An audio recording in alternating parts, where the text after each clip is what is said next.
Hey, welcome back everyone, Toys Shazam here, and I'm back yet again with yet another DC Multiverse video, and today we're going to be checking out the brand new McFarlane Toys, straight from Shazam 2, Fury of the Gods. We have Wonder Woman, and yes, if you've seen all the promo materials, they're trying to hype this up and saying, hey, yeah, Gal Gadot's in this movie. So it's not a spoiler. What happens in the movie is the spoilers, and I haven't seen it yet, so I couldn't tell you. Now, she did come from Walmart. I basically just walked in and was just sitting there amidst a bunch of Shazam figures, so I'm thinking they all come in a giant box together. So regardless, this is going to be fun. Sit back, relax, grab yourself a nice hot cup of coffee. This is a look at the brand new McFarlane Toys Shazam 2 Fury of the Gods, Wonder Woman.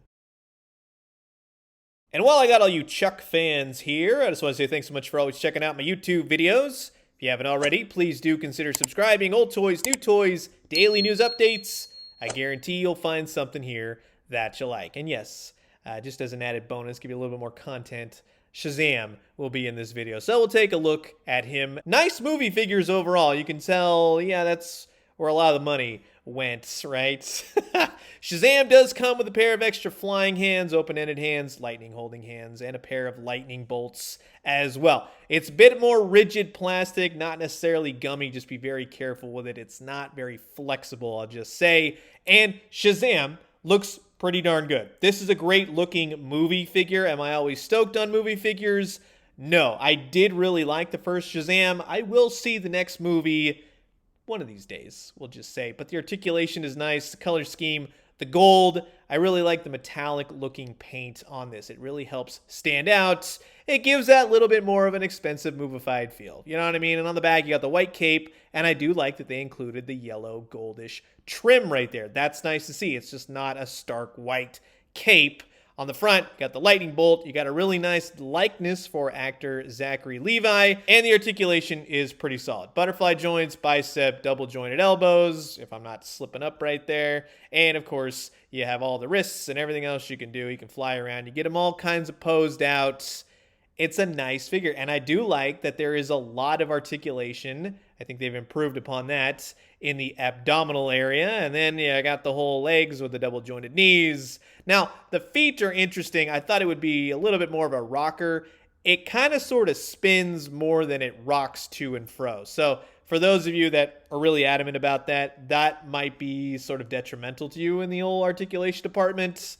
For me, it's totally fine. You get some movements every which way, and he looks good doing it. And what you're probably all here for is Wonder Woman. Now, she does come with a golden tiara, and it's done nicely. It looks good. It's more of a rubbery plastic, right? So it's not too rigid. That's good to see. She comes with two versions of her lasso of truth. This one, of course, we've seen before. It's more bundled up one for the peg on her belt. And you get the wild whipping lasso, so you can gain some truths from some criminals. Both look good, but keep in mind, this is not a bendy wire. It's just form-fitted that way. And then you have Wonder Woman herself, which when I saw this, I was like, oh, wow, okay, so they did a Wonder Woman figure. It is the exact same Wonder Woman figure as was previously released for Wonder Woman 84. You can see on the boots, they've eschewed the flesh-colored paint for just all red and gold, which I really don't mind, but they've improved upon the legs. So she's got a pair of brand new gams going on, and they look good. It's a lot better looking. I'll show you the comparison in just a few, and you'll notice it's a really nice looking Gal Gadot face portrait. I think from looking up, the jawline is a little bit off, a little bit wide, but the face is pretty, the paint is nice. It is there, the likeness is there, thank God. But let's just say this. Because the tiara is separate, I thought it was something you could put on, remove, take off. It's one of those things. No, it's not. It's something for her to kind of just hold and throw, a la the old Linda Carter, Wonder Woman in general, Wonder Woman 84. Whether or not she does this in Shazam 2, who knows? But it's not something that is meant to be put on, and that's where I think an extra head portrait would have been nice, or just the fact you could put it on and off, you know what I mean? You could put the lasso right there on her belt peg. That looks good, totally dig that, but that's just like the prior released Wonder Woman. Again, the head portrait and the legs are the only thing that is new. And in showing you that now, these are the original legs, right? They look like columns. They weren't really legs in a odd sense, you know what I mean? Nothing that's really attractive, where these fit a lot better with the body. You really can't swap the heads easy, but you can just twist her off at the waist right there and go ahead and do that with the other one and just fit those two together. And bingo bango, you got yourself a tiara'd Wonder Woman. And it does fit. She looks good. I would say the only hiccup, if anything, is that the top part paint doesn't really match the leg paint. But then you could just kind of swap these if you want and just have it ready to go if you're posing around or it's just kind of standing in your collection. Maybe you get bored one day. Okay, I'll swap it out, put the tiara in her hand. The camera's not really picking up, but the paint got a little bit globular right there where the knee meets the armored knee pad. So just make sure if you're picking her up, get yourself a good looking Wonder Woman. And as you can tell, the skin tone, you really can't tell unless you're really looking, but it won't match exactly. However, even though you're swapping, and I totally like this version better with the head portrait because it's not really Gal Gadot, right? This portrait is kind of, it can kind of be a comic book look for Wonder Woman. And that's really why I picked this figure up, because until we get another one, this is our best bet.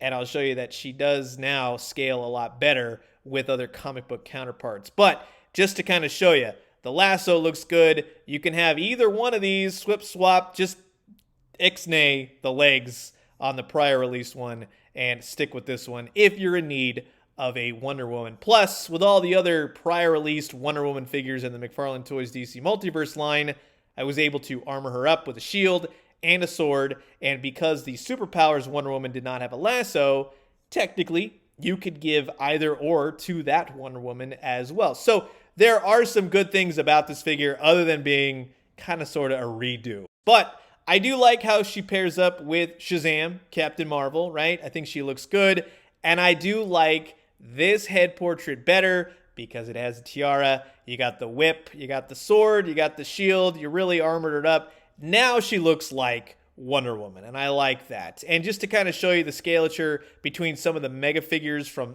that realm of the Snyderverse, we'll just say Darkseid, Steppenwolf. So at least these two have some enemies to battle. And then you have Superman and Batman, two comic book based figures with this Wonder Woman.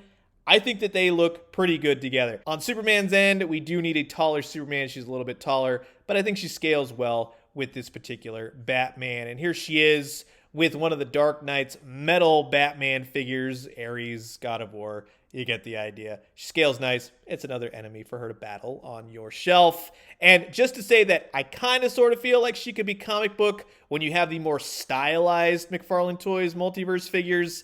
I think that the styles are not going to match up with every single comic book character. So that is going to wrap it up for my look at the brand new Wonder Woman and Shazam from the McFarlane Toys Shazam 2 Fury of the Gods toy line.